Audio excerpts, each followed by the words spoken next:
How long have you been streaming? I'm gonna ask a follow-up question. Okay. I've been streaming on and off for, shit, about 2 years now. On and off.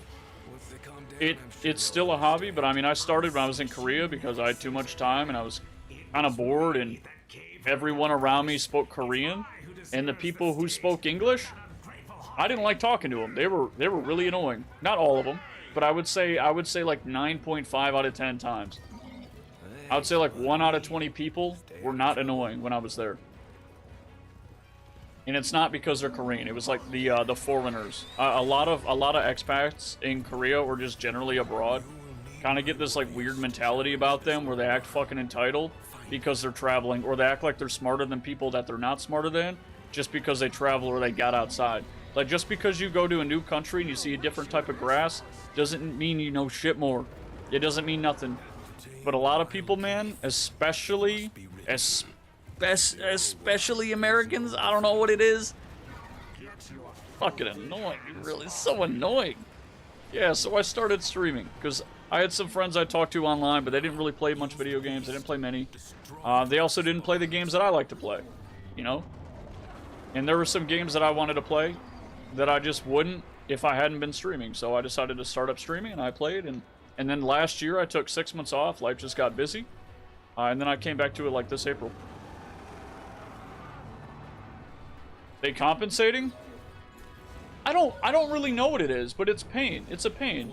It's stressful being in an unfamiliar situation surrounded by unfamiliar people. Yeah, but it's almost like it fuels an ego, man. It's weird. It's so weird. Like, don't get me wrong, there's still such thing as like a small town mindset, for sure. But there's also a big city mindset, and I think they both have their problems.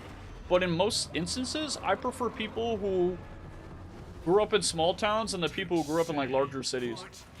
And it's not always the case, but that's just generally the case in my experience. Is Warframe popular in Korea? I honestly don't know. I wasn't playing it then. I was playing Guild Wars 2 a lot of the time. I was playing Black Desert Online. I don't think it is. I think it's more popular in China than it is in Korea. Yeah, I don't know. Like, going to Korea was a mixed bag. And I didn't just go there, you know? Yeah, Blossom's gonna join. I didn't just go there, you know? I lived there with my wife. I got to meet my mother-in-law. Like, all that stuff was good. I got to meet my father-in-law. That stuff was sick, man. It was a real good time. Yeah, I mean, there were a lot of good times. There were a lot of bad times. I had some good experiences with people. I had a lot of bad experiences with people. And if I'm gonna be perfectly honest, people generally don't like hearing about the bad experiences, especially when you're a foreigner going abroad. I don't know what it is, but people just don't like it. Like, it's almost like you're not allowed to complain or talking about the negative shit over there.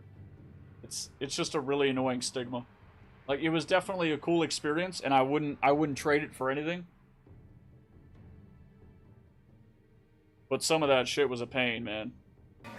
From my experience, every time I have a critique about a different place or talk about my not-so-great experience, I get hit with, well, at least our school's like 9 times out of 10. I wish I was joking.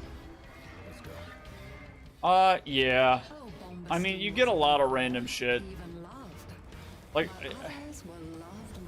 I know it's generally easier to talk about the negative, but there are plenty of people who talk about the positive stuff. And there are, right?